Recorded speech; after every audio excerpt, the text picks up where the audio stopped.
با لالا بوکست همراه باشید. اگر از محتوای ما لذت میبرید سابسکرایب و لایک یادتون نره. مجموعه رامونا جلد 5. رامونا و مادرش. نویسنده بورلی کلیری. اقتباس شنیداری مهشید دشتی. راویان دیانوش آصف وزیری، مریم خلقتی. صدا بردار زهره محمدی. تهیه کننده حدیث حسنپور. فصل 1. رامونا دستمال گردگیری رو برداشت، بی‌حوصله روی میز کشید و گفت مامان خسته شدم، پس کی میان؟ خانم کوینبی از تو آشپزخونه سرک کشید و گفت تو که هنوز هیچ کاری نکردی. زود باش تا مهمونا نیومدن خونه رو گردگیری کن. خانم کوینبی برگشت تو آشپزخونه. با بیزوس مشغول درست کردن کیک و غذا شدن. روز دوم تعطیلات کریسمس بود و خانواده کوینبی مهمون داشتن. قرار بود به مناسبت کار جدید آقای کوینبی خانواده همسایه ناهار بیان خونه‌شون. خانم کوینبی ظرفای چینی رو از توی بوفه برداشت و روی میز چید. به رامونا گفت میز ناهارخوری که پر گرد و خاکه. رامونا دستمالش رو تو هوا چرخوند و گفت مامان من دیگه خسته شدم. آقای کوینبی در حالی که موهاشو با حوله خشک می‌کرد گفت رامونا تو که کمک نکردی. لااقل قول بده با ویلا جین رفتارت خوب باشه. ویلا جین خواهر کوچیک هاوی بود. دختری که به نظر رامونا از لوسی رو دست نداشت. رامونا کلافه گفت من کاری به کار ویلا جین ندارم. خانم کوینبی اخم کرد رامونا بذار مهمونی به همون خوش بگذره باشه؟ به شما خوش میگذره، به من که قرار نیست خوش بگذره. ببینم اگه هاوی سرما خورده و قراره نیاد چه معنی داره ویلا جین بیاد؟ شاید ویلا جین هم سرما خورده باشه. خانم کوینبی سرشو تکون داد و گفت راستش منم فکر نمی کردم ویلا جین بیاد، اما مامانش گفت ویلا جین حالش خوبه، نمیشد که بگم نه. رامونا با صورت اخمو گفت اما من بودم میگفتم نه. رامونا رفت تو اتاقش. باید تا قبل اومدن ویلا جین وسایلشو از جلوی چشم جمع میکرد. اول از همه مداد شمعیا و دفتر نقاشیشو تو کمد لباسش قایم کرد. اسباب بازیایی هم که دوست داشت جمع کرد و بالای کمد گذاشت. برای اینکه ویلا جین قر نزنه چند تا عروسک و اسباب بازی درب و داغونم جلوی چشم گذاشت. خیالش که راحت شد موهاشو شونه کرد و آماده شد تا ویلا جین بیاد. یهو فکری به ذهنش رسید. ویلا جین که با این اسباب بازی‌ها سرگرم نمی‌شد. اگه خبرچینی می‌کرد و میگفت رامونا اسباب بازیاشو قایم کرده چی؟ رامونا باید نقشه بهتری می‌کشید. با خودش فکر کرد وقتی همسن و سال ویلا جین بوده چه چیزی بیشتر سرشو گرم می‌کرده. رامونا یهو فکر بکری به سرش زد. خودش بود. بسته هدیه. رامونا وقتی بچه بود عاشق هدیه بود. براش مهم نبود تو بسته هدیه چی باشه. باز کردن بسته هدیه براش بهترین سرگرمی بود. رامونا با دقت به وسایل اتاقش نگاه کرد. دلش نمی اومد هیچ کدوم از وسایلشو کادو کنه و بده به ویلا جین. پس ناامید رو تخت نشست. یهو چشمش به جعبه دستمال کاغذی افتاد. خودش بود. جعبه دستمال کاغذی کادو کردنش هم راحت بود. رامونا توی چشم هم زدن چسب قیچی رو آورد. بعد رنگترین کاغذ رنگیشو برداشت و دور جعبه پیچید. رامونا یه عالمه چسب به بسته هدیه زد تا ویلا جین راحت بازش نکنه. تا کار بسته بندیش تموم شد زنگ درو زدن. رامونا تو آینه به خودش نگاه کرد. دختر شادی تو آینه بهش لبخند میزد. جای 2 تا دندون تو دهن دختر خالی بود. اما رامونا اصلاً از جای خالی دندونا ناراحت نبود، چون میدونست افتادن دندون یعنی بزرگ شدن. رامونا از تو اتاقش دوید بیرون و با صدای بلند به مهمونا سلام کرد. ویلا جین تو بغل باباش جا خوش کرده بود. عروسک خرسی بزرگی هم تو بغلش بود. پدر ویلا جین، آقای کمپ، دخترش رو زمین گذاشت. با مهربونی پالتوی ویلا جین رو از تنش در آورد. خانم کمپ هم کلاه و چکمه دخترش رو در آورد. رامونا زیر لب گفت چقدر بچه‌شون لوس بار میارن. من هم سن ویلا جین بودم خودم لباسمو در می آوردم. ایش. همون موقع خانم کوینبی با ذوق گفت عزیزم چقدر ویلا جین بزرگ شده، عین فرشته ها میمونه. رامونا به سر تا پای خودش نگاه کرد. حس کرد با لباسای ساده‌ای که تنش کرده و دندونای افتادش در برابر ویلا جین شبیه هیولاست. خانم کوینبی موهای بور و فرفری ویلا جین رو نوازش کرد و گفت چه عروسک قشنگی، اسمش چیه؟ ویلا جین عروسکش رو گرفت بالا و گفت شیری. خانم کمپ زد زیر خنده، چون شیر خیلی دوست داره به عروسکش میگه شیری. خانم کوینبی به رامونا چشمکی زد و گفت مثل بچگیای رامونا یادت یه عروسک داشتی اسمش موتوری بود؟ رامونا عاشق موتور و ماشین بود. رامونا با اخم گفت نه. ویلا جین با عروسکش اومد پیش رامونا. عروسکش رو گرفت بالا و گفت دیدیش؟ کورکه نیستم. پس چرا بهش نخندیدی؟ چون اصلا خنده‌دار نبود. رامونا با حسرت به عروسک ویلا جین نگاه کرد. دلش میخواست این عروسک خرسی قشنگ برای خودش باشه. تندی گفت ویلا جین، میخواد عروسک تو برات نگه دارم؟ عروسک نه، شیری. باشه، میخوای شیری رو برات نگه دارم؟ نه. ویلا جین روشو برگردوند. روی یکی از مبلا نشست و شیری و کنار دستش نشوند. خانم کوینبی تندی رفت تو آشپزخونه. چند دقیقه بعد با سینی چای برگشت. خانم کوینبی برای همه تو فنجونای بزرگ چای ریخته بود، به جز رامونا و ویلا جین. وقتی سینی چای رو جلوی رامونا گرفت، رامونا دندوناشو روی هم فشار داد و آروم گفت چرا لیوان من مثل لیوان ویلا جینه؟ مامان، من دیگه بزرگ شدم. آروم باش، از اون فنجونا کم داشتم، مجبور شدم برای تو توی لیوان چایی بریزم. رامونا دست به سینه نشست و با صدای بلند گفت من چای میل ندارم. ویلا جین با ذوق لیوان چایشو برداشت. خانم کوینبی آروم گفت عزیزم مواظب باش رو مبل نریزی. همون موقع ویلا جین داد زد چه داغش سوختم. خانم کم تندی لیوانو از دست دخترش گرفت. ویلا جین از رو مبل پرید پایین و رفت سراغ ظرف شیرینیا. 2 شیرینی مربایی بزرگ برداشت و گفت چه خوشگلن. خانم کوینبی تندی به رامونا گفت عزیزم میخوای ویلا جینو ببری تو اتاقت؟ رامونا با اخم گفت نه، میخوام پیش شما بمونم. آقای کوینبی با ایما و اشاره به رامونا فهمود همون کاریو بکنه که مامانش میگه. رامونا با اکراه از رو مبل بلند شد و گفت ویلا جین، بیا بریم تو اتاقم. عروسکتم با خودت بیار. رامونا ویلا جین رو برد تو اتاقش. بسته هدیه رو به طرف ویلا جین گرفت و گفت اگه عروسکی تو بهم بدی بهت هدیه میدم. چشمای ویلا جین از خوشحالی برق زدن. تندی عروسک رو داد به رامونا و بسته هدیه رو گرفت. رامونا، نمیدونستم دوستم داری. رامونا پوزخندی زد و گفت کی گفته دوست دارم؟ اصلا هم دوست ندارم. ویلا جین عروسکش رو از دست رامونا قاپید و گفت شیری خیلی خودمه. تا رامونا خواست عروسک رو بقاپه، ویلا جین دوید تو حال. روی مبل نشست. عروسکش رو روی پاش گذاشت و با صبوری دونه دونه چسبای هدیه‌شو باز کرد. وقتی تمام چسبا رو باز کرد، آه از نهادش در اومد. این که دستمال کاغذیه.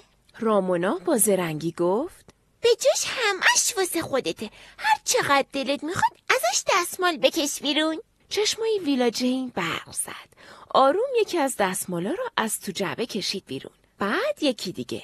یهو از جاش پرید و دور خونه چرخید. ویلا جین دور خونه میچرخید و دستمال کاغذی‌ها رو تو خونه پخش میکرد. هرچی خانم کم سعی کرد دخترش رو آروم کنه، فایده‌ای نداشت. ویلا جین دور خونه میچرخید و میگفت دستمالای خودمه، میخوام همه‌شو از تو جعبه بکشم بیرون. خانم کوینبی رامونا رو کشید کنار و گفت میتونم باهات چی کار کنم؟ آقای کمپ کلافه گفت ببینم تو هر بسته چند تا دستمال کاغذیه؟ اینا چرا تموم نمیشن؟ بیزوس گفت مقدارش متفاوته، ولی این بسته بزرگ بوده، توش 300 تا دستمال کاغذیه. خانم کوینبی ناامید گفت 300 تا؟ یعنی باید 300 تا دستمال کاغذی از تو خونه جمع کنی؟ بیزوس به رامونا چشقوره رفت و گفت مامان نگران نباش، رامونا خودش جمع میکنه. تو اون لحظه رامونا دلش میخواست دونه دونه موهای عروسک ویلا جین رو بکنه، ولی دست به سینه رو مبل نشست و به لوسبازی های ویلا جین چشم دوخت. آقای کوینبی با خنده گفت شیطونی های ویلا جین منو یاد بچگی های رامونا میندازه. رامونا با عصبانیت گفت بابا، من انقدر شلخته نبودم. خانم کوینبی چشماشو بست و با صدای بلند گفت رامونا، ویلا جین شلخته نیست. کسی که بهش دستمال کاغذی هدیه داده شلخته است. رامونا دیگه چیزی نگفت. تا آخر مهمونی فقط آروم و ساکت نشست. ناهارم از گلوش پایین نرفت. فقط یکم برنج خورد و با ناراحتی به تعریفای مهمونا از غذاهای خوشمزه گوش داد. مهمونا که رفتن، خانم کوینبی با یک کیسه بزرگ اومد سراغ رامونا. دستمال کاغذی ها رو بریز تو این کیسه. بیزوستوندی گفت دستمال کاغذی ها رو دور ننداز. میدونین برای ساخت اینا چند تا درخت قطع شده؟ رامونا با حرص کیسه رو از دست مامانش گرفت و گفت بیزوس، لطفاً تو دیگه از محیط زیست دفاع نکن. خانم کوینبی سر رامونا داد زد. همونی که بیزوس گفت. دستمال کاغذی ها رو دور نریز. میشه ازشون برای خوش کردن و تمیز کردن کف آشپزخونه استفاده کرد. رامونا بی صدا دونه دونه دستمال کاغذی ها رو از روی زمین جمع کرد و تو دلش از دست ویلا جین هرس خورد. از روزی که آقای کوینبی رفت سر کار، زندگی خانواده زیر و رو شد. بعضی روزا آقای کوینبی تا دیر وقت فروشگاه میموند. خانم کوینبی هم همچنان منشی تمام وقت مطب دکتر بود. رامونا بعد مدرسه با هاوی برمیگشت خونه. خانم آقای کوینبی ماهانه مقداری پول به مادر بزرگ هاوی داده بودن تا عصرها از رامونا مراقبت کنه. خانم کوینبی میگفت نباید رامونا رو به امان خودش تو خونه تنها بذارم. رامونا هر روز هفته تا وقتی مامانش از سر کار برگرده پیش مادر بزرگ هاوی میموند. آقای کوینبی آخر هفته ها میرفت سر کار. میگفت فروشگاه آخر هفته ها شلوغ‌تر از بقیه روزاست. خانم کوینبی هم آخر هفته ها خریدای خونه رو میکرد. رامونا مجبور بود با مامانش بره خرید. چون خانم کوینبی رامونا رو تو خونه تنها نمیذاشت. بیزوس هم که مدام سرش تو درس بود و وقت نداشت از رامونا مراقبت کنه. آخر هفته از راه رسید. بارون شدیدی میبارید. آقای کوینبی سویچ ماشین رو برداشت و رفت سر کار. خانم کوینبی از پنجره بیرون رو نگاه کرد و گفت بارون خیلی شدیده. بدون ماشین سخته بریم خرید. رامونا با خوشحالی پرید بالا و گفت آخ جون، نمیریم خرید. مامان، امیدوارم برنامه تمیزکاری خونه نباشه. نه، خونه تمیزه. میخوام خیاطی کنم. چند هفته از قراره برای خودم یه پیراهن بدوزم. رامونا با خوشحالی مامانش رو بغل کرد و گفت آخ جون، خیاطی. مامان روزایی که تو خونه میمونی عالیه. خانم کوینبی خندید و گفت چیه؟ تو هم دلت میخواد خیاطی کنی؟ بهم اجازه میدی؟ معلومه. تو دیگه دختر بزرگی شدی. باید یاد بگیری چجوری از سوزن و قیچی استفاده کنی. مامان ممنونم. بهت قول میدم کلی کمکت کنم. کاری میکنم که همه جا بشینی و بگی رامونا عصای دستمه. امیدوارم. حالا چی میخوای بدوزی؟ رامونا رفت تو فکر. هنوز تصمیم نگرفته بود چی بدوزه. رفت تو اتاقش و با دقت عروسکاشو برانداز کرد. چند دقیقه بعد با عروسک کهنش که شبیه فیل بود برگشت. مامان، میخوام واسه فیل توپولو شلوار بدوزم. خانم کوینبی از بالای چرخ خیاطی به فیل توپولو نگاه کرد. خیلی وقت بود این عروسک رو ندیده بودم. ببینم بلدی برا شلوار بدوزی؟ رامونا که خوشش نمی اومد کسی بهش چیزی یاد بده گفت بله، بلدم. خانم کوینبی شونه بالا انداخت و گفت موفق باشی. رامونا قیچی مامانش رو برداشت و یه تیکه از پارچه‌های اضافی کنار چرخ خیاطی رو زمین پهن کرد. کمی به پارچه و بعدش به فیل توپولو نگاه کرد. نمیدونست پارچه رو چطوری ببره تا ازش شلوار خوبی برای فیل توپولو در بیاره. رامونا زود حوصلش سر رفت. قیچی رو گذاشت رو پارچه و گفت مامان، واقعا من شبیه ویلا جین بودم؟ چی شد یهو یاد ویلا جین افتادی؟ تو دختر شیطون و بانمکی بودی. قدرت تخیلت هم خیلی زیاد بود. ولی من هیچ وقت تو مهمونی انقدر اذیت نمی کردم. مگه نه؟ آره، ولی تو هم اذیت‌های خودتو داشتی. مامان، چه خوبه که تو خونه میمونی. حالا که بابا میره سر کار تو دیگه نرو. نمیشه عزیزم. قسطای عقب افتاده داریم. باید برم سر کار تا از پس خرج و مخارج خونه بر بیاییم. تازه من کارمو دوست دارم. چرا نرم سر کار؟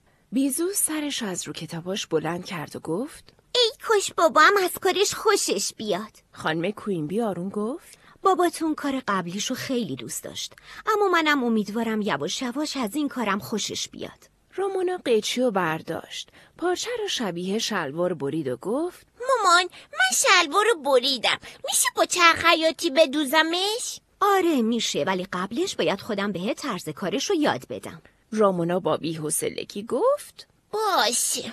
خانم کوینبی طرز کار چرخ خیاطی رو به رامونا یاد داد. آخر سر رامونا گفت این که خیلی راحت بود. منو بگو تا حالا پارچه ها رو با منگنه به هم وصل می‌کردم. رامونا با خوشحالی نشست پشت چرخ خیاطی. تیکه‌های پارچه رو به هم دوخت و شلوار فیلتوپولو رو بالا گرفت.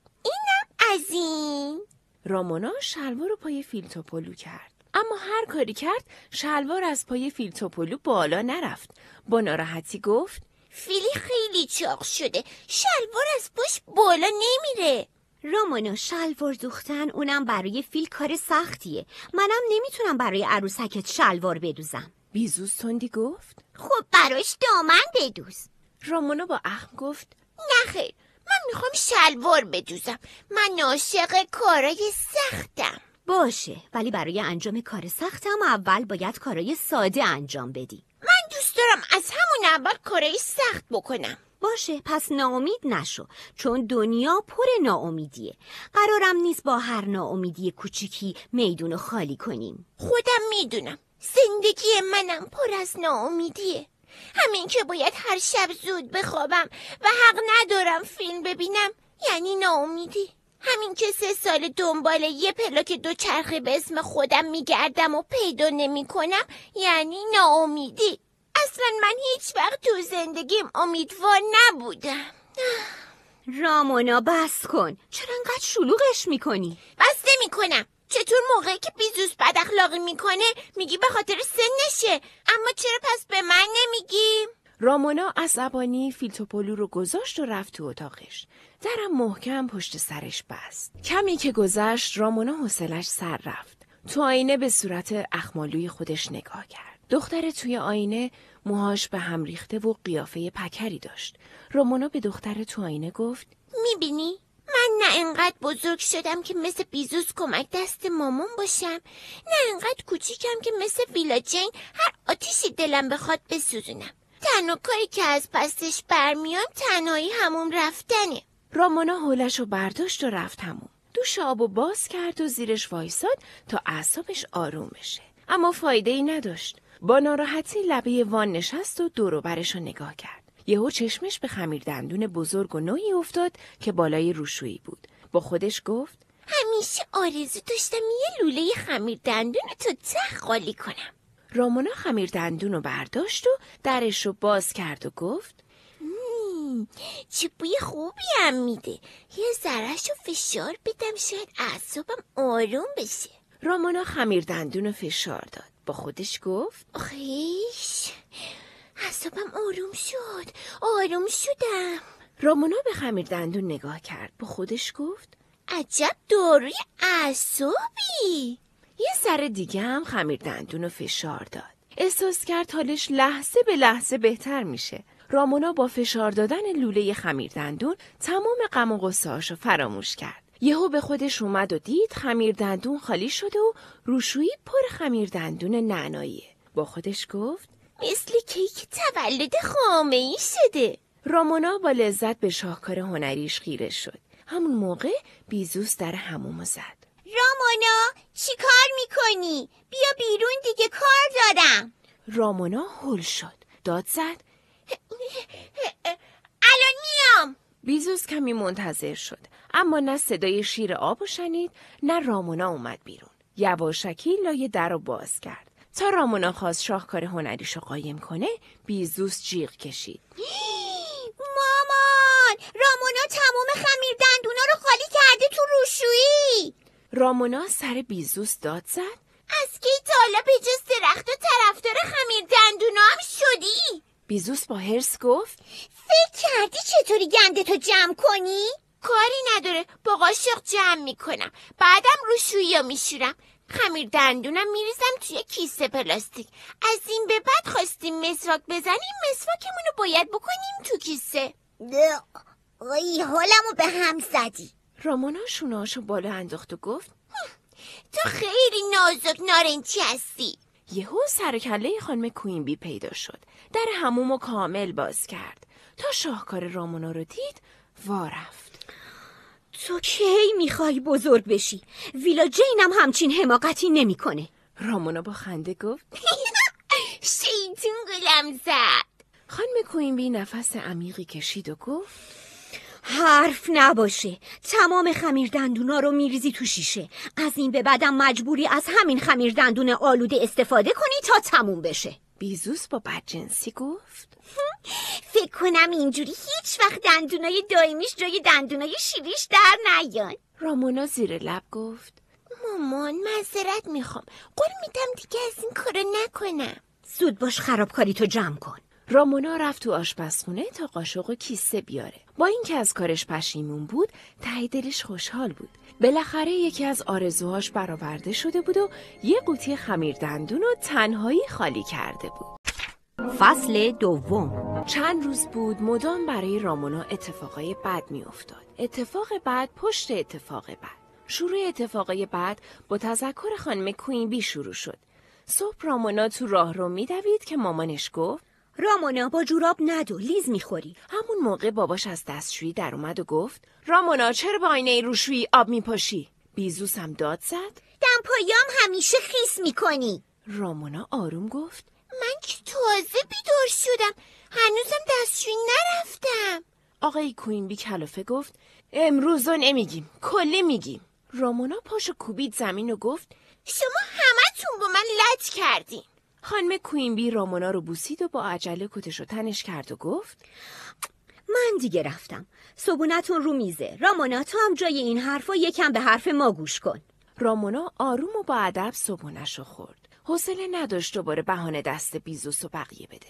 صبحانه‌اش که تموم شد به بیزوس گفت من آمادم، بریم مدرسه. آقای کوینبی با حسرت گفت خوش به حالتون. ای کاش منم به جای سر کار میرفتم مدرسه. بیزوس و رامونا باباشونو بوسیدن و راه افتادن. تو راه مدرسه رامونا از بیزوس پرسید چرا بابا یه کار دیگه پیدا نمیکنه؟ یادت رفته چقدر دنبال کار میگشت؟ اگه بابا دانشگاهشو تموم میکرد راحت تر کار پیدا میکرد. خب چرا تموم نکرد؟ چون با مامان ازدواج کرد. بعدش هم من به دنیا اومدم. دیگه وقت نکرد بره دانشگاه. رامونا به بیزوس حسودی شد. با خودش گفت ای کاش من باعث می شدم بابا دانشگاه رو ول کنه. با ناراحتی به بیزوس گفت حالا چرا داری پوز میدی؟ چی میگی؟ رامونا من کی پوز دادم؟ تو امروز یه چیزیت میشه ها؟ رامونا روشو برگردون و تا مدرسه حرف نزد. سر کلاس رامونا دستشو گذاشته بود زیر چونش و بی‌حوصله از رو کلمات درس جدید می نوشت. خانم راجرز اومد بالا سر رامونا و گفت رامونا چرا اینقدر بدخط می نویسی؟ این دست خط دانش آموز کلاس دوم نیست. رامونا بی‌حوصله گفت نمیتونم خوشخط بنویسم. از پیش دبستانی تا حالا همین بودم. خانم راجرز اخم کرد و گفت نمیتونم وجود نداره. دقت کن تا خوشخط بنویسی. رامونا با خودش گفت اگه وجود نداره پس چرا گفتی نمیتونم؟ زنگ خورد. رامونا ظرف غذاشو برداشت و رفت تو سالن ناهارخوری. خیلی دمق ساندویچشو از تو ظرف برداشت. گاز اولو که زد یه تیکه گوشت یخ اومد زیر دندونش. گفت 1000 بار به مامان گفتم گوشت تیکه‌ای تو ساندویچم نذار. رامونا ساندویچشو گذاشت کنار و زیر لب غر زد که مجبورم تو زنگ آخر گرسنگی بکشم. زنگ خورد. رامونا با هاوی رفت خونه‌شون. مجبور بود تا اومدن مامان و باباش پیش مادر بزرگ هاوی بمونه. تا رسیدن خونه ویلا جین با عروسک شیری اومد استقبالشون. رامونا با لحن مهربونی به ویلا جین گفت شیریو میدی ببینم؟ ویلا جین جیغ کشید نه. مادر بزرگ هاوی کلافه صدای تلویزیون رو بلند کرد و گفت رامونا سر به سر ویلا جین نذار. رامونا تو دلش گفت من نمیدونم چرا همه با من لج کردن. هاوی تندی لباسش رو عوض کرد. صفحه شطرنجش رو آورد و گفت رامونا بیا شطرنج بازی کنیم. با اینکه از شطرنج بدم میاد ولی بهتر از بیکاریه. رامونا و هاوی مهرهای شطرنج رو روی صفحه چیدن. ویلا جین شیری و انداخت جلوی صفحه شطرنج و محکم پرید روش. رامونا با حسرت گفت شیریو به من نمیدی بعد خودت روش میشینی؟ رامونا و هاوی مشغول بازی شدن. درست وقتی نزدیک بود هاوی ببره، ویلا جین مهره ها رو به هم ریخت. هاوی داد زد ویلا جین چرا بازیمونو خراب کردی؟ مادر بزرگ سر هاوی داد زد که با خواهر کوچیکت مهربون باش. ویلا جین که دید مادر بزرگ هواشو داره گفت دلم میخواد. رامونا به هاوی گفت شطرنج که بازی نیست، بیا بریم زیر زمین با وسایل نجاری بابات بازی کنیم. با اینکه هاوی حوصله نداشت بره زیر زمین، ولی برای خلاص شدن از دست ویلا جین قبول کرد.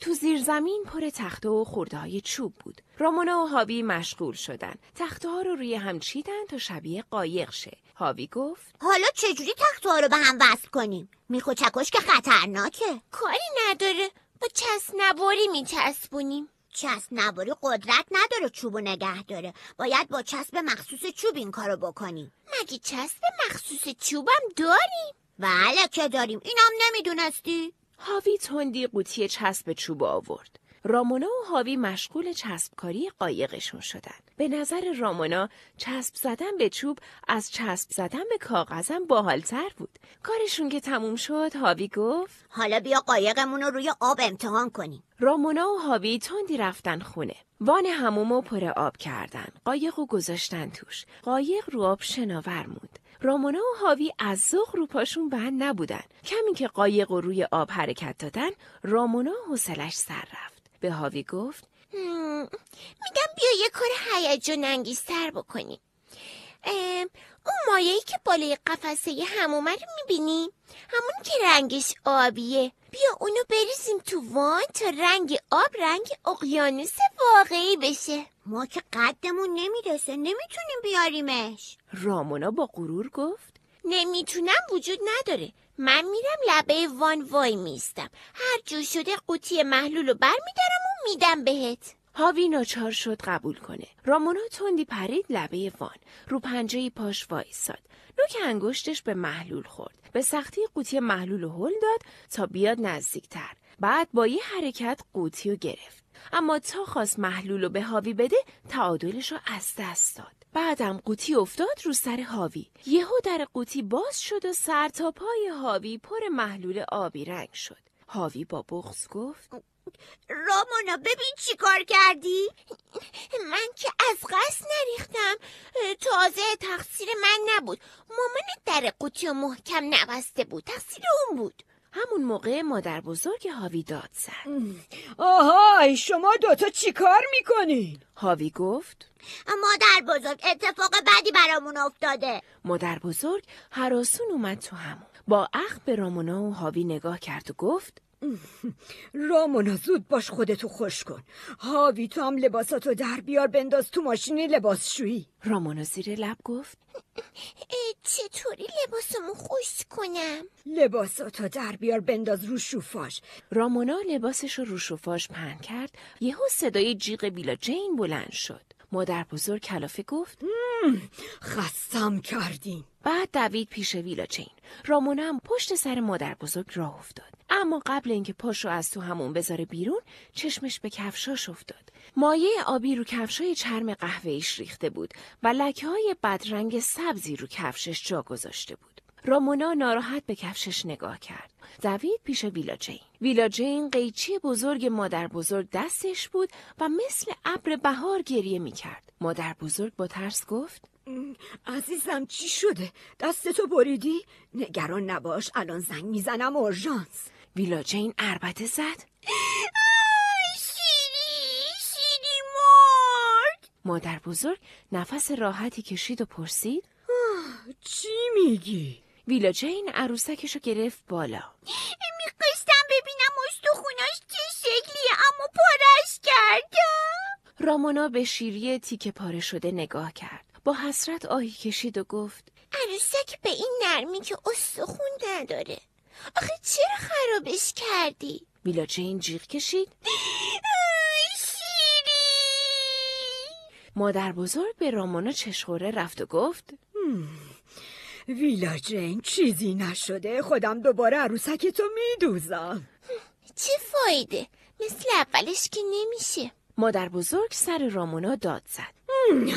برو کنار شوفاژ وایسا تا سرما نخوردی. همون موقع هاوی اومد تو حال. ناراحت و دمق گفت انگشتام آبی شدن، هر چی میشورم پاک نمیشن. فکر نکنم لباسم مثل روز اولش بشه. رامونا به کفشای خرابش زل زد و زیر لب گفت ببخشید. مادر بزرگ با عصبانیت گفت دختر تو شیطونم درس میدی، چرا آروم و قرار نداری؟ اصلا نمیارزه واسه پول کمی که مامان و بابات میدن ازت مراقبت کنم. رامونا بغض کرد. اگر مادر بزرگ هابی ازش مراقبت نمی کرد، مامانش هم دیگه نمیتونست بره سر کار. اون وقت قسطاشون عقب میافتاد و مجبور میشدن خونه رو بدن به بانک. رامونا به شوفاژ تکیه داد. شکمش قار و قور میکرد، اما جرئت نداشت بگه گرسنه نشه. رامونا تلاش میکرد جلوی قار و قور شکمش رو بگیره که خانم و آقای کمپ از سر کار برگشتن. خانم کمپ تا رامونا رو دید با تعجب گفت رامونا تو هنوز نرفتی خونه؟ رامونا سرشو انداخت پایین. اصلا دلش نمیخواست مثل یه موجود اضافی تو خونه یه خانواده کمپ باشه، اونم با کفشای خراب. رامونا به کفشاش زل زد و بغضشو خورد. آقای کمپ با مهربونی بهش گفت نگران نباش، شاید کاری برای مامان و بابات پیش اومده، بیا عصرونه بخوریم. رامونا زیر لب گفت ممنون، سیرم. رامونا به ساندویچی فکر کرد که تو مدرسه نخورده بود. دلش برای یه گاز از ساندویچ بدمزه‌اش لک زده بود. خانواده کمپ مشغول خوردن عصرونه شدن. بوی قهوه و کیک خونگی خونه رو پر کرده بود. ویلا جین با دست کیک کاکائویی رو از تو ظرف بر می داشت و با ولع قورت می داد. مادر بزرگم مدام بهش می خندید و تذکر می داد که تمیز غذا بخوره. رامونا متوجه شد. خانم کمپ با اشاره از مادر بزرگ پرسید رامونا چرا حوله تنشه؟ مادر بزرگم با بدجنسی تمام ماجرای خرابکاری رامونا رو در گوش خانم کمپ تعریف کرد. خانم کمپ اخماش رفت تو هم و سرشو تکون داد. رامونا دلش میخواست زمین دهن باز کنه و قورتش بده. رامونا تون تون پلک میزد تا اشکاش سرازیر نشن، اما بیفایده بود. درست وقتی اولین قطره درشت اشک رو کفش خرابش افتاد، صدای ماشینشون رو از تو خیابون شنید. تندی دوید طرف در و گفت مامان بابام اومدن، خداحافظ. مادر بزرگ بدون اینکه به رامونا نگاه کنه گفت اول لباس تو بپوش بعد برو. رامونا دوید تو همون. لباس گرمشو پوشید و خودشو تو آینه نگاه کرد. لکه بزرگی رو بلوزش جا خوش کرده بود. لکه رو لباس پخش شده بود و رنگ لباسو خراب کرده بود. براش مهم نبود مامانش با دیدن لکه چی میگه. همین که از شر نگاه‌های سنگین مادر بزرگ خلاص میشد، یه دنیا ارزش داشت. رامونا دوید بیرون. آقای کوینبی تا رامونا رو دید گفت ببخش دیر شد، قرار شد برم دنبال مامانت بریم خرید. ماشین وسط راه بنزین تموم کرد، مجبور شدیم بریم بنزین بزنیم. آخر سرم بیزوسو از خونه دوستش برداشتیم و اومدیم خونه. رامونا با اخم به جمع 3 نفری خانوادش نگاه کرد و گفت شما منو فراموش کردین. خانم کوینبی یهو چشماش گرد شد. رامونا چرا بلوزت این شکلی شده؟ رامونا روشو برگردوند. چیزی نیست، شما بیشتر از من نگران لباسم هستین. خانم کوینبی با خستگی گفت فعلا گرسنمه، بعد از شام در موردش حرف میزنیم. رامونا اسم شامو که شنید یادش افتاد چقدر گرسنشه. دیگه براش مهم نبود کسی دوستش نداره و بعد از شام قرار مامانش دعواش کنه. همین که غذای گرمی برای خوردن بود و خانواده دور هم جمع می شدن براش کافی بود. خانم کوینبی در رو باز کرد. هرچی بو کشید بوی غذا به مشامش نخورد. با تعجب گفت چرا بوی غذا نمیاد؟ خانم کوینبی با نگرانی کتشو پرت کرد رو مبل و رفت تو آشپزخونه. یهو داد زد چرا دو شاخه آرام پس به پریز نیست؟ آقای کوینبی با تعجب گفت مگه خودت صبح نزدی به پریز؟ نه من نزدم. اگه من یادم بره شما نباید یادتون باشه؟ بیزوس رو مبل ولو شد و گفت من الان از گرسنگی میمیرم. آقای کوینبی رفت تو آشپزخونه و به خانم کوینبی گفت یه چیزی درست کن دیگه. خانم کوینبی نزدیک بود از عصبانیت منفجر بشه. داد زد چشم، با 2 تا تخم مرغ، 3 تا ورق ژامبون و 1 کم کاهوی پلاسیده براتون شام شاهانه درست میکنم. آها یادم اومد، 4 تا هم هویج داریم. آقای کوینبی با تعجب گفت الان این همه خرید کردیم. آها یادم نبود. بله میشه ماهیچه‌ای که خریدیم و بخوریم، منتها برای فردا شب آماده میشه، نه الان.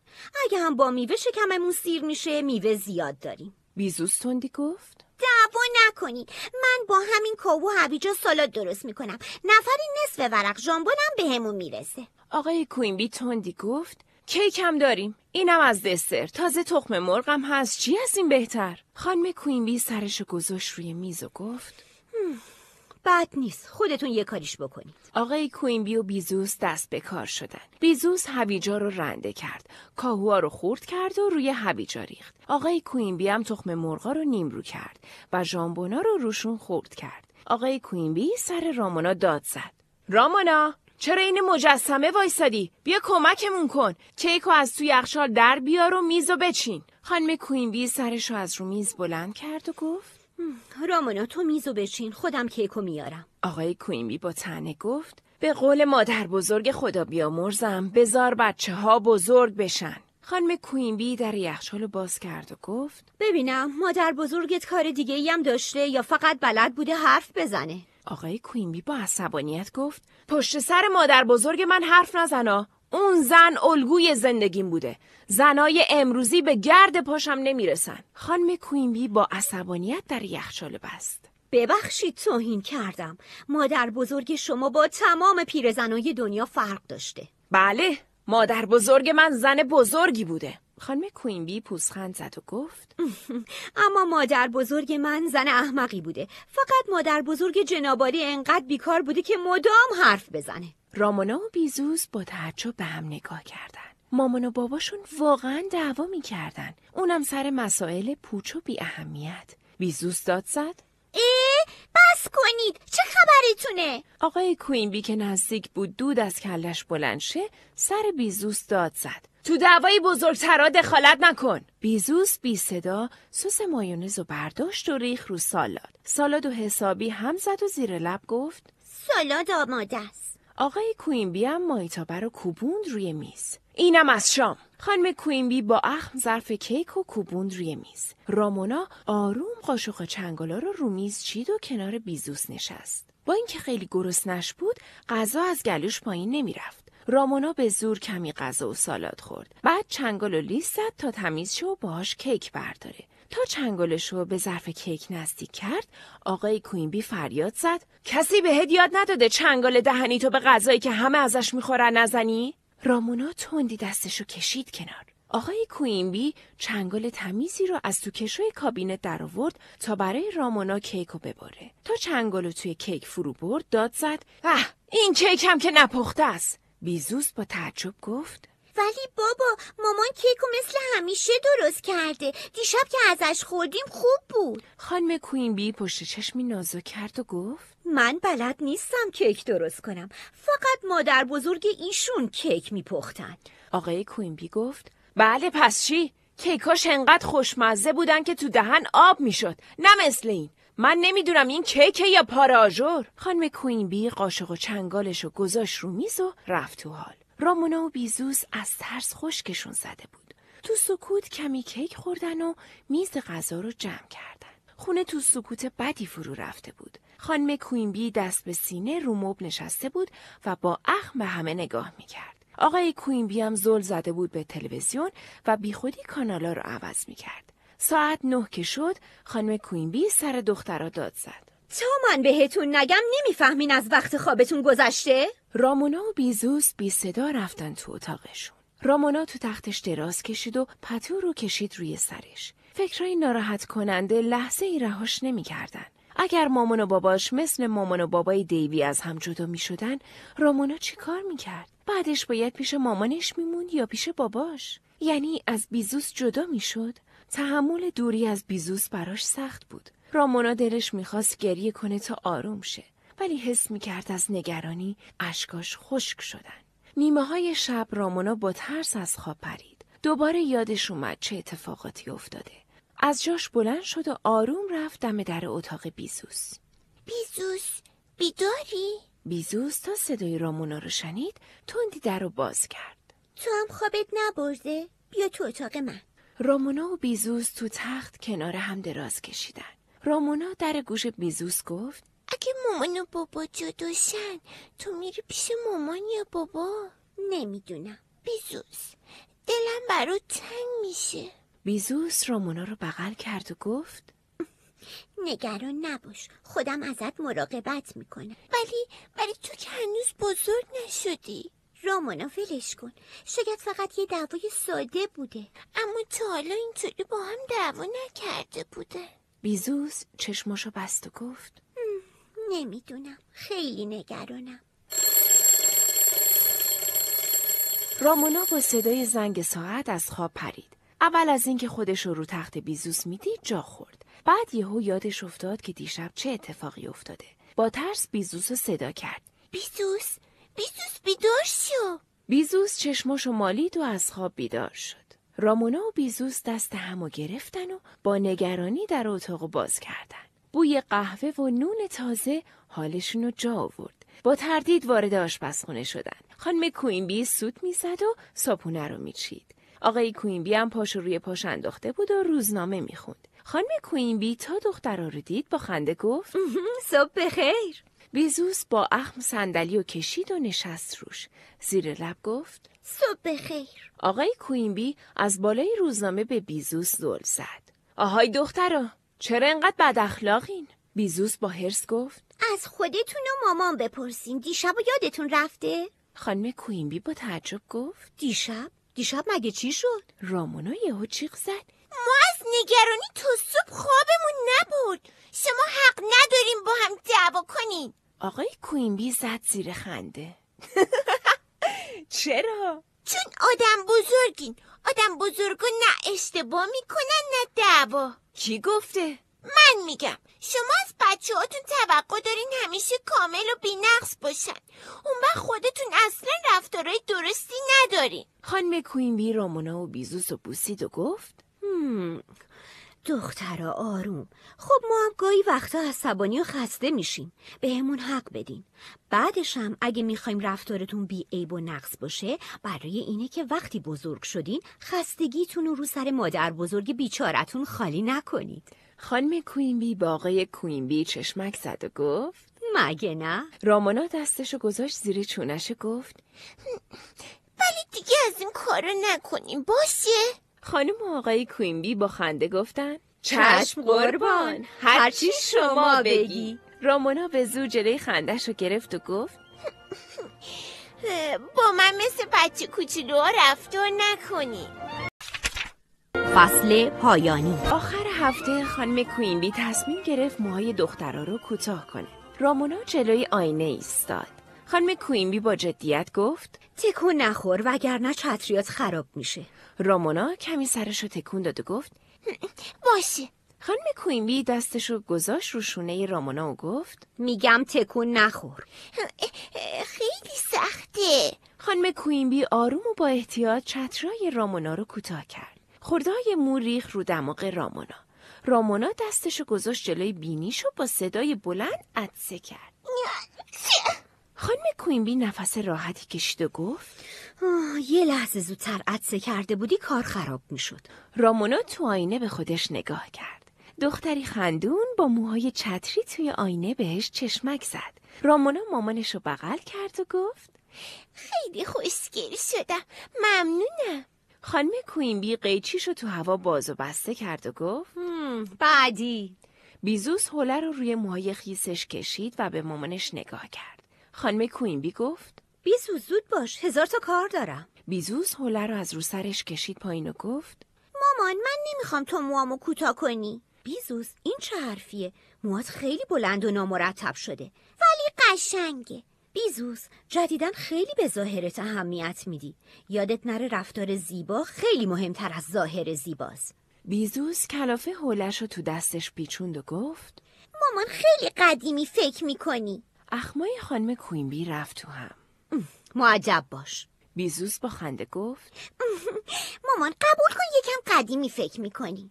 خب قبول. با کله پشمالوت چی کار کنیم؟ بیزوس از کوره در رفت. مامان مگه من گوسفندم؟ رامونا ته دلش خوشحال بود. تا حالا ندیده بود مامانش و بیزوس دعوا کنن. البته یه ذره هم بابت خوشحالیش عذاب وجدان داشت. بیزوس گفت من میخوام موامو تو آرایشگاه کوتاه کنم. خانم کوینبی عصبانی گفت رامونا هم میدونه الان پولمون به این کارا نمیرسه. اون وقت تو نمیدونی؟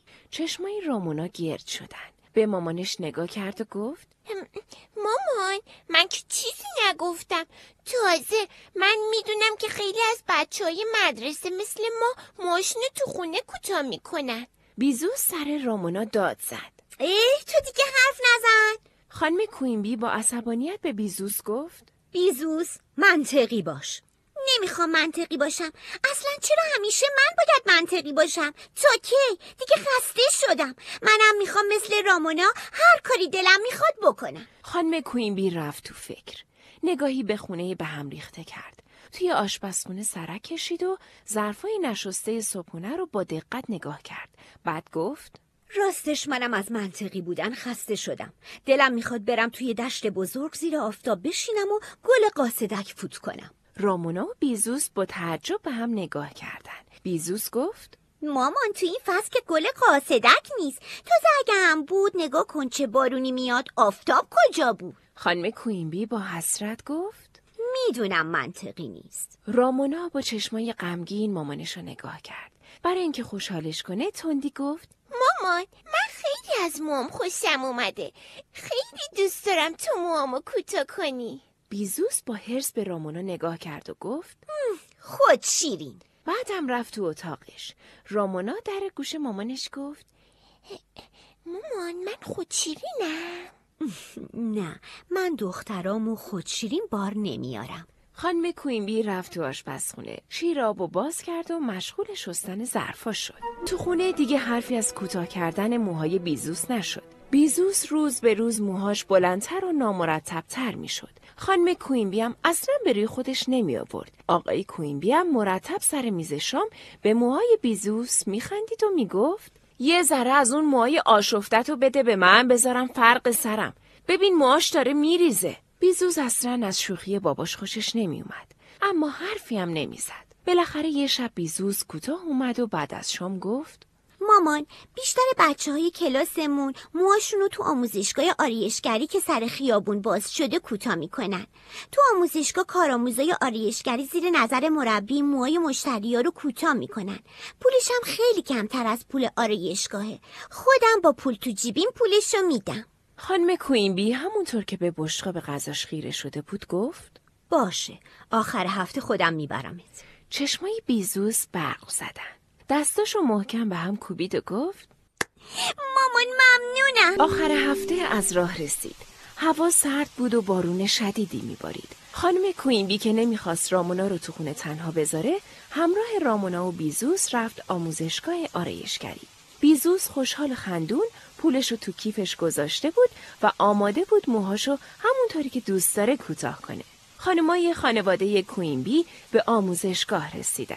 خانم کوینبی ماشین رو پارک کرد و گفت رسیدیم. رامونا در ماشین رو باز کرد و با چکمه‌هاش پرید تو نزدیکترین چاله آب. بیزوس سرش داد زد. رامونا چی کار میکنی؟ با سر و وضع خیس و گلی زشته بریم تو سالن. رامونا که به خاطر از دست دادن روز تعطیلش از دست بیزوس عصبانی بود با بدخلقی گفت سالن. خانم کوینبی دست رامونا رو گرفت و وارد آموزشگاه شدن. سالن کوتاهی مو سالن بزرگی بود که دور تا دورش رو آینه های قدی گذاشته بودن. رامونا با ذوق به آینه ها نگاه کرد و تو دلش گفت ببین چقدر دختر بیدندون موچتری رو برومه. چکمه همشونم گلیه. خانم چاق و خوشرویی اومد سراغ خانم کوینبی. روزتون بخیر، در خدمتم. بیزوس تندی گفت میخوام موامو کوتاه کنم. بهترین کارآموزتون کیه؟ خانم چاق لبخند مصنوعی زد و گفت دختر جون اینجا همه کارشون خوبه چون من بهشون آموزش میدم. الان به یکیشون میگم بیاد و موهاتو کوتاه کنه. لطفاً اول برو صندوق و پولتو پرداخت کن. با قبض بیا پیشم.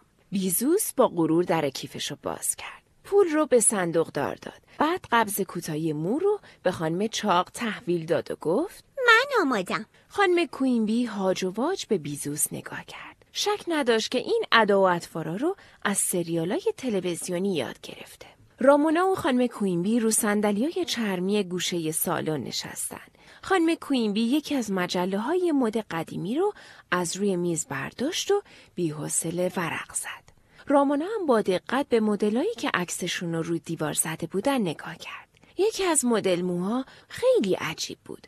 آرایشگر تمام موها رو سیخ سیخی رو به بالا کوتاه کرده بود. رامونا در گوش مامانش گفت نکنه موهای بیزوسم اینطوری کوتاه کنن.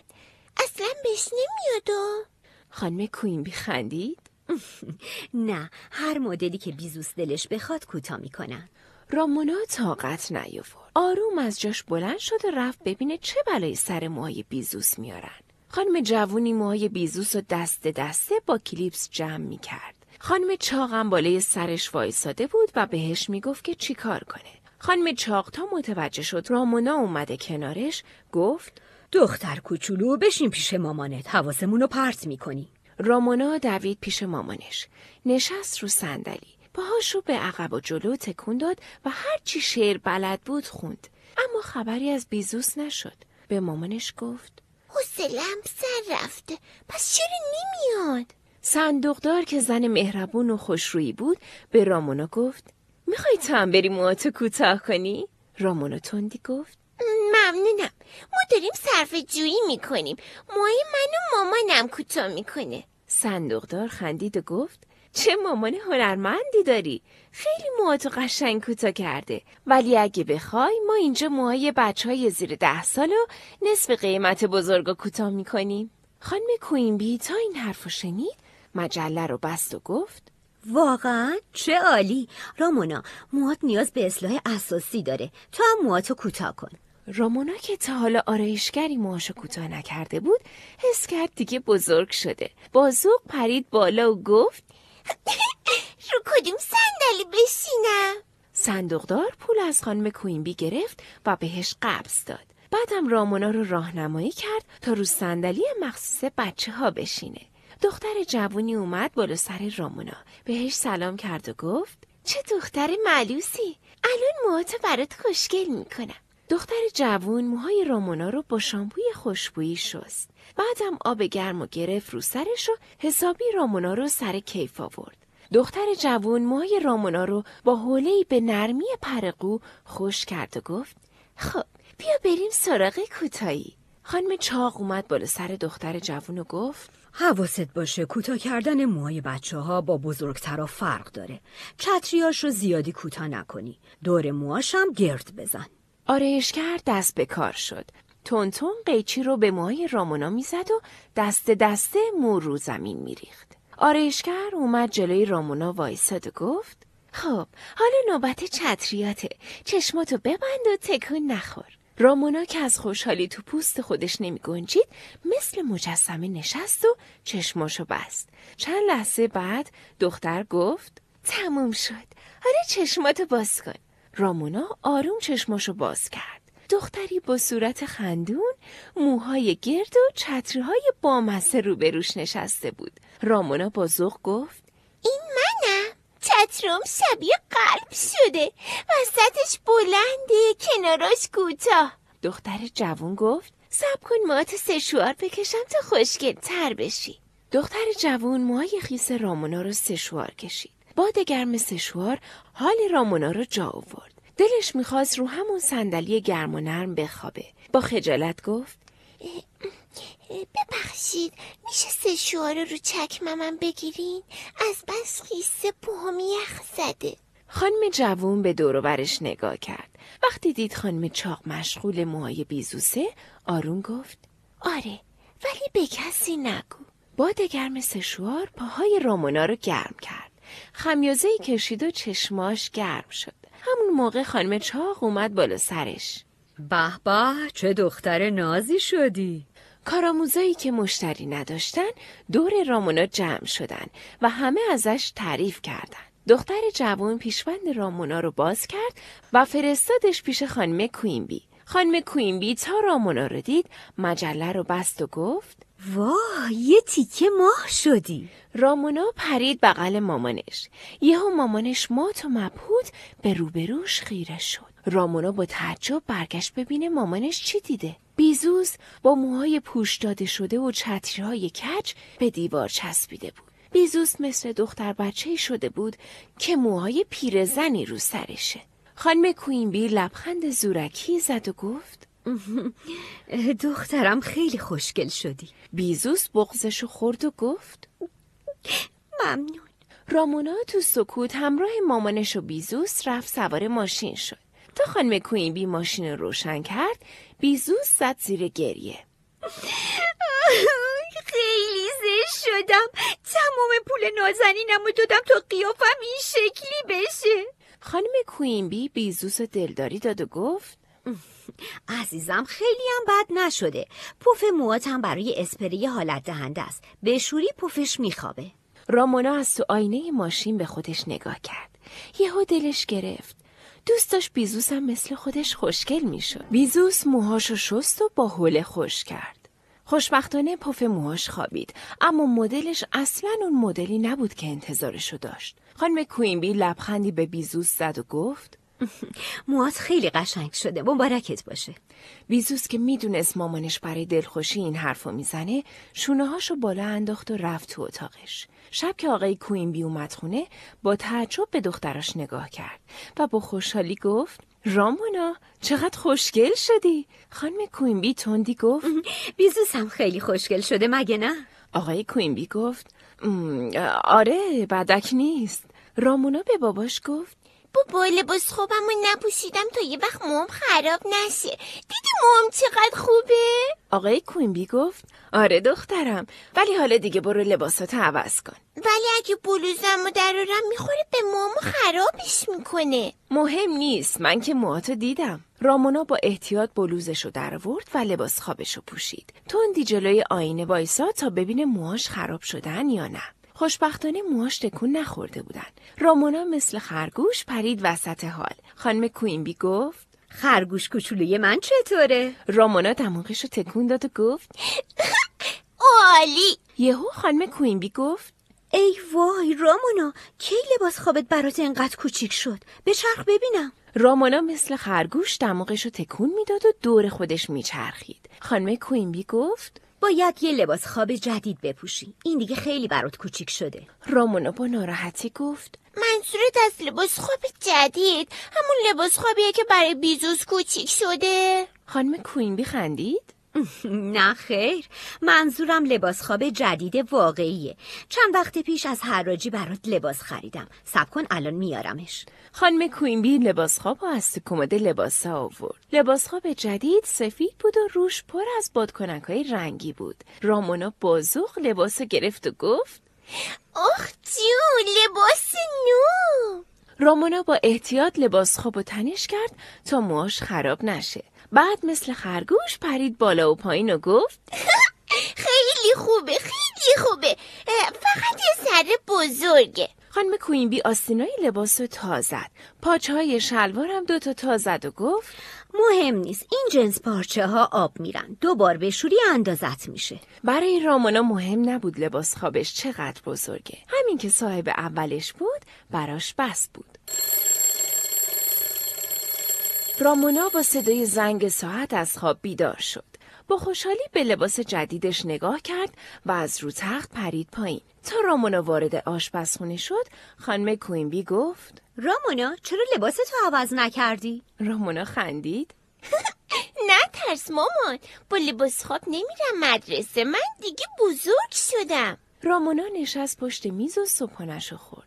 همونطور که صبحونه میخورد یاد درس چند روز پیش افتاد. درسشون درباره آتش نشانا بود. خانم راجرز بهش گفته بود وقتی جایی آتیش میگیره آتش نشانا وقت نمیکنن لباس خوابشونو در بیارن. رو همون لباس خواب لباس کارشونو میپوشن و میرن آتیشو خاموش میکنن. رامونا فکر بکری به سرش زد. اگه لباس مدرسه‌شو رو لباس خوابش میپوشید عین آتش نشانا میشد. رامونا تون صبونش رو خورد و رفت تو اتاقش.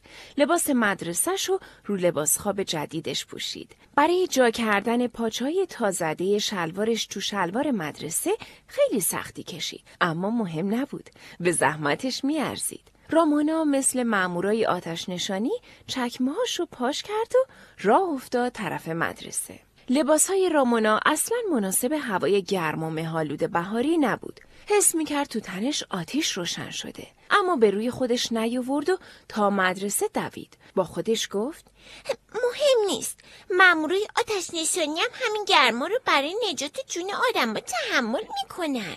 رامونا تا رسید کلاس چکمه‌هاشو در آورد. با در آوردن چکمه‌ها کمی خنک شد. نفس راحتی کشید و با صدای بلند گفت آخیش. دیوی از پشت سرش گفت رامونا امروز که بارون نمی اومد چرا چکمه پوشیدی؟ رامونا شونه بالا انداخت و گفت همین جوری. دیوی دست بردار نبود. دوباره پرسید به نظرم امروز یکم چاق شدی. رامونا با خونسردی گفت آره، صبحونه زیاد خوردم. رامونا خیلی گرمش بود. حس می‌کرد بدنش مثل کوره میسوزه. خانم راجرز که وارد کلاس شد، رامونا چند تا نفس عمیق کشید و دفترش رو گذاشت روی میز. خانم راجرز پای تخته تمرین ریاضی نوشت و از بچه‌ها خواست تمرینا رو حل کنن. رامونا مدادش رو برداشت. از پس دستش عرق کرده بود، مدام مداد از دستش لیز می‌خورد. عرق کف دستش رو با شلوارش پاک کرد و تمرین رو نوشت. خانم راجرز تو کلاس راه میرفت و تمرین بچه‌ها رو نگاه میکرد. به رامونا که رسید با نگرانی پرسید رامونا حالت خوبه؟ چرا اینقدر عرق کردی؟ رامونا تندی گفت خیلی خوبم خانم. خانم راجرز دستشو گذاشت رو پیشونی رامونا و گفت چقدر داغی؟ نکنه تب کردی؟ برو دفتر بهداشت رو به خانم بهداشت بگو دمای بدن تو اندازه بگیره. نه خانم، باور کنید حالم خوبه. زود باش برو رامونا. رامونا زیر لبی چشمی گفت و رفت دفتر بهداشت. توی راهروی مدرسه کسی نبود. رامونا از فرصت استفاده کرد و لباسش رو زد بالا. شکمش رو به پنجره خنک راهرو چسبوند و از ته دل گفت آخیش خنک شدم. رامونا وارد دفتر بهداشت شد. خانم بهداشت تبسنج رو زیر زبون رامونا گذاشت و گفت همینجا بشین تا من بیام. رامونا رو صندلی نشست. به روز سخت و طولانی که پیش رو داشت فکر کرد. زنگ بعد امتحان دیکته داشت و بعد از نهار قرار بود تمرینای ریاضی رو دوره کنن. به نظر رامونا دوره کردن تمرین مسخره ترین کار دنیا بود. با خودش فکر کرد چه خوب میشد واقعا مریض بود و برمیگشت خونه. اینطوری مامانش هم سر کار نمیرفت و دوتایی با هم خوش میگذروندن. رامونا تو رویای رفتن به خونه غرق بود که خانم بهداشت برگشت. تبسنج رو از زیر زبون رامونا برداشت و گرفت تو نور. رامونا برو سر کلاسه، تب نداری. رامونا با ناراحتی از دفتر بهداشت رفت بیرون. قبل از اینکه بره سر کلاس رفت آبخوری مدرسه. آب خنکی به صورتش زد و برگشت سر کلاس. تا رامونا وارد کلاس شد زنگ تفریح زدن. خانم راجرز به رامونا گفت رامونا تو نرو تو حیاط، وایسا کارت دارم. رامونا موند تو کلاس. بچه‌ها که رفتن خانم راجرز از رامونا پرسید مشکلی برات پیش اومده؟ رامونا با تعجب گفت نه خانم، مشکلی ندارم. خانم راجرز دستشو گذاشت رو شونه رامونا و گفت راز تو به من بگو، مطمئن باش به کسی نمیگم. رامونا لباس مدرسه‌شو زد بالا و لباس خوابشو به خانم راجرز نشون داد. بعدم بهش گفت برای اینکه ادای آتش نشانا رو در بیاره این کارو کرده. خانم راجرز لبخندی زد و گفت خب اشکالی نداره، برو تو دستشویی و لباس خوابتو در بیار. خانم راجرز کیسه پلاستیک بزرگی از تو کشوش در آورد و داد به رامونا.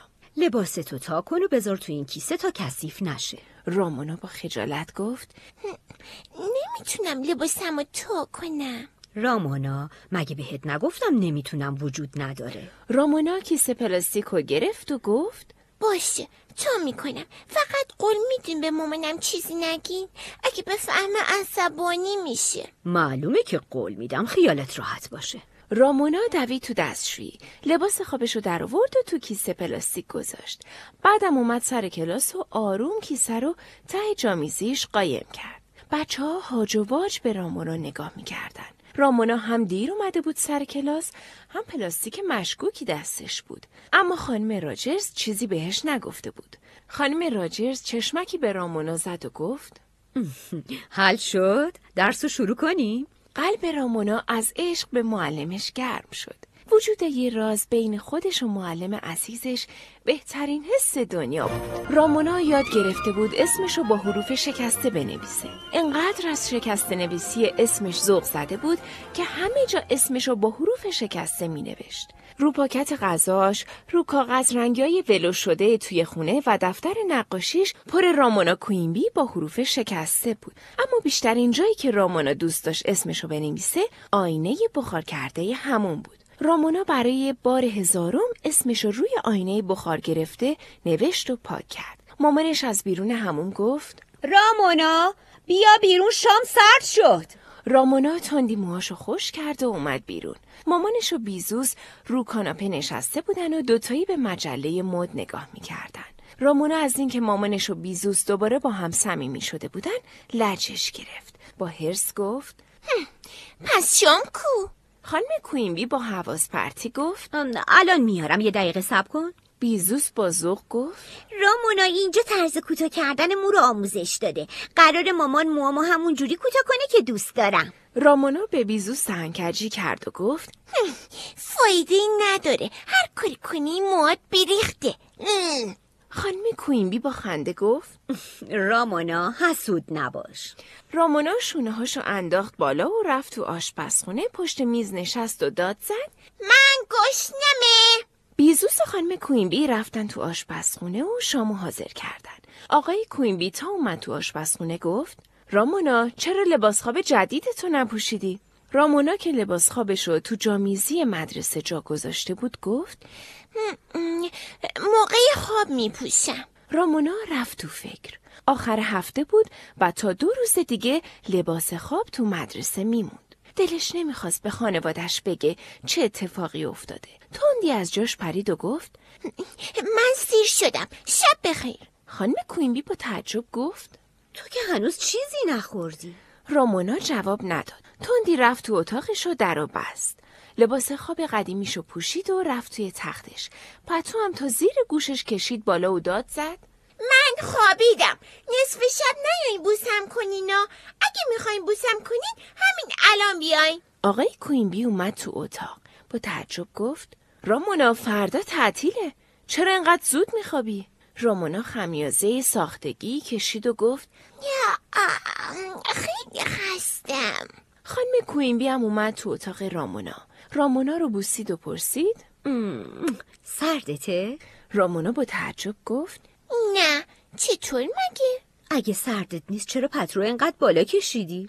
رامونا دماغشو مثل خرگوش تکون داد و با خنده گفت مامان من همیشه اینجوری میخوابم. خانم کوینبی رامونا رو بوسید و چراغو خاموش کرد و با لبخند گفت خوابای خوب ببینی. رامونا چشماشو بست و سعی کرد بخوابه. صبح روز بعد رامونا زودتر از همه بیدار شد.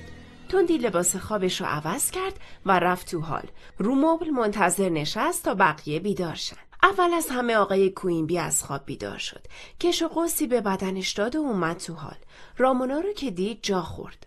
رامونا چرا انقدر زود بیدار شدی؟ رامونا با خنده دماغشو تکون داد و گفت آخه امروز نمیری سر کار. زودتر بیدار شدم تا بیشتر پیش هم باشیم. آقای کوینبی با خوشحالی گفت پس بیا تا مامان و بیزوس بیدار نشدن صبحانه رو حاضر کنیم. رامونا و آقای کوینبی دست به کار شدن. املت جانانه‌ای درست کردن و منتظر خانم کوینبی و بیزوس شدن. خانم کوینبی تا اومد تو آشپزخونه گفت چه روز خوبیه امروز. نظرتون چیه حالا که همه جمعیم خونه رو تمیز کنیم؟ آقای کوینبی از پیشنهاد خانم کوینبی استقبال کرد. موافقم، خونه خیلی کثیف و به هم ریخته است. به قول مادر بزرگم. خانم کوینبی پرید وسط حرف آقای کوینبی.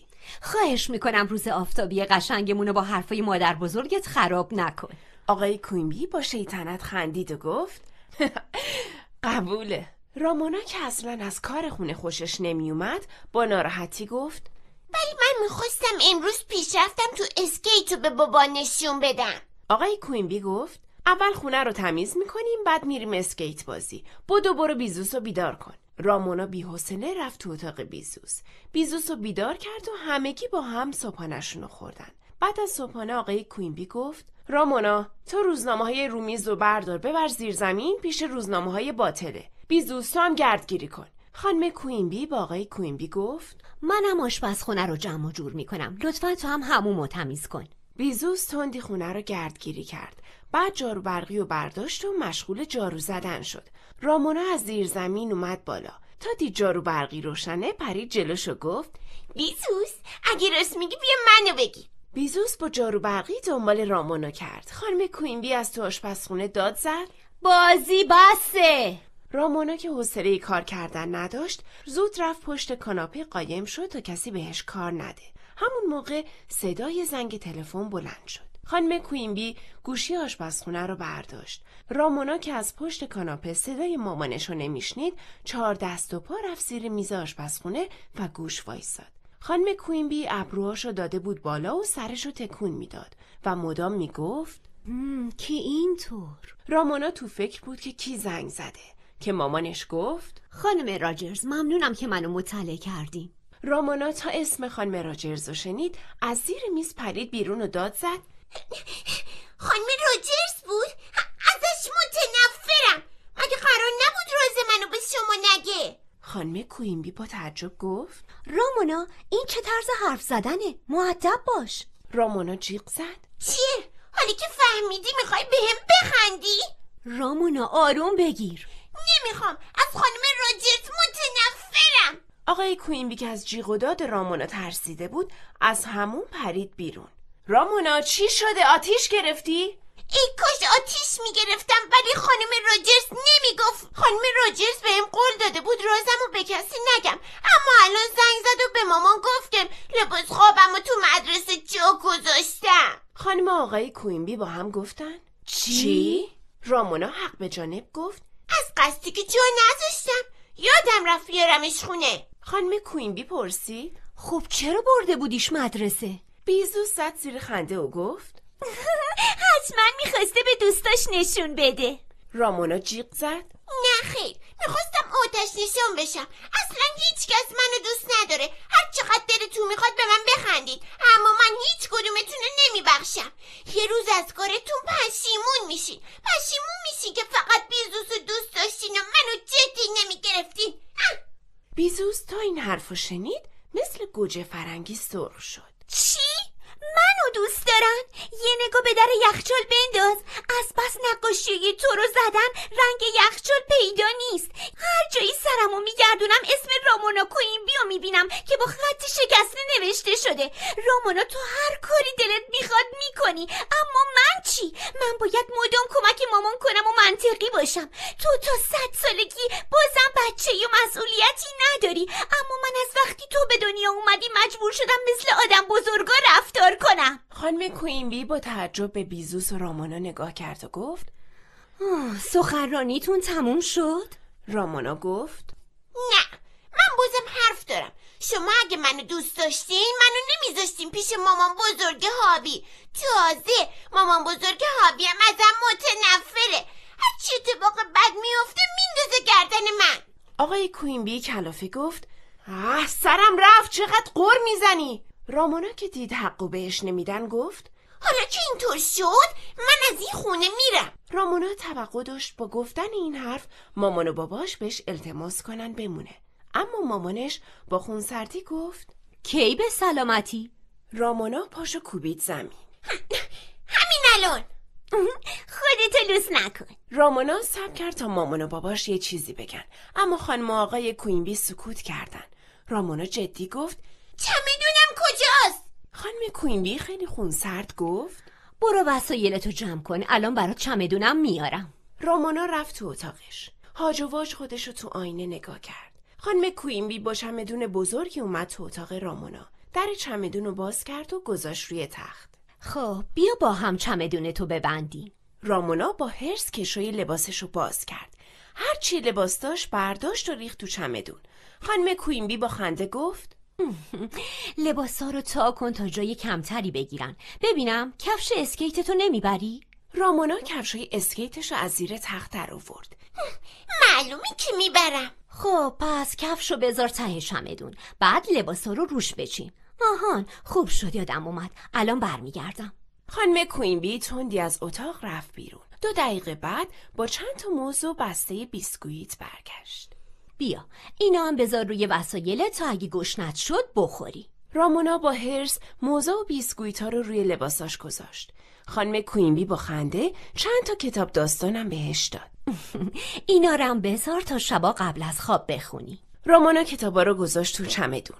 تا خواست درش رو ببنده، خانم کوینبی گفت: رامونا فیل توپلو رو هم ببر تا تنها نباشی. رامونا با تعجب فیل توپلو رو برداشت و گذاشت تو چمدون. چمدون از بس پر بود بسته نمیشد.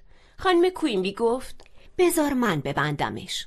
خانم کوینبی فیل توپلو رو فشار داد و به زور در چمدون رو بست. چمدون رو گذاشت رو زمین و گفت: آماده است.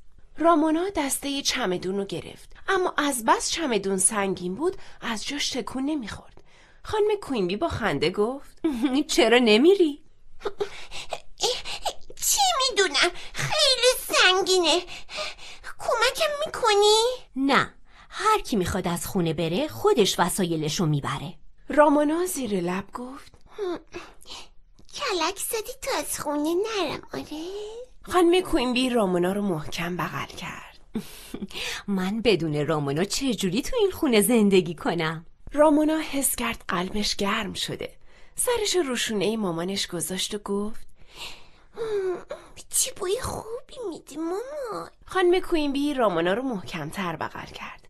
رامونا پرسید: مامان چرا این کاری کردی؟ چون میدونستم بحث کردن با تو فایده ای نداره. مامان من هنوزم از خانم راجرز متنفرم که راز منو به شما گفت. مگه میدونی چی گفت؟ رامونا از تو بغل مامانش اومد بیرون، زل زد تو چشماش و گفت: خب چی گفت؟ گفت تازگی ها زیادی دماغ تو تکون میدی. نگران بود، میگفت شاید از موضوعی عصبی شدی که این کارو میکنی. رامونا زد زیر خنده. اون روز که موامو کوتاه کردم چند تا تار مو افتاد رو دماغم رو تکون دادم تا مو از روش بریزه. تو آینه که خودمو دیدم شبیه خرگوش شده بودم. از اون روز به بعد خوشم اومد که ادای خرگوش در بیارم. خانم کوینبی با خنده گفت: مگه رامونا چشه که میخوای خرگوش بشی؟ رامونا این دفعه از خنده مامانش ناراحت نشد. دماغش رو تکون داد و گفت: رامونای خرگوش با نمک تره. خانم کوینبی دماغ رامونا رو گرفت و گفت: رامونا کوینبی با حروف شکسته بهتره. خانم کوینبی رامونا رو نشون رو پاش و گفت: منم میخوام یه رازی رو بهت بگم، ببینم رازدار هستی یا نه. رامونا چشمش گرد شدن. به من بگی؟ بله به تو. رامونا بابا قراره بره دانشگاه و درسشو ادامه بده. شاید اینطوری کار بهتری پیدا کنه. سال تحصیلی جدید بابا هم مثل تو و بیزوز میره سر کلاس درس. رامونا با تعجب گفت: واقعا؟ بله واقعا. تو هم باید قول بدی کمتر اذیت کنی. بابا که بره دانشگاه من مجبور میشم بیشتر کار کنم. فرصت کمتری دارم به تو برسم. رامونا با ذوق گفت: مامان قول میدم دیگه سر به سر ویلاجی نذارم. قول میدم وقتی میرم خونه هاوی مامان بزرگشم عصبانی نکنم. مامان من دیگه دختر خوبی میشم تا تو بتونی از پس خرج و مخارج خونه بر بیای و بابا هم درسشو تموم کنه. خانم کوینبی رامونا رو بغل کرد و گفت: تو آتیش پاره خودمی. میدونم وقتی قول میدی سر قولت میمونی.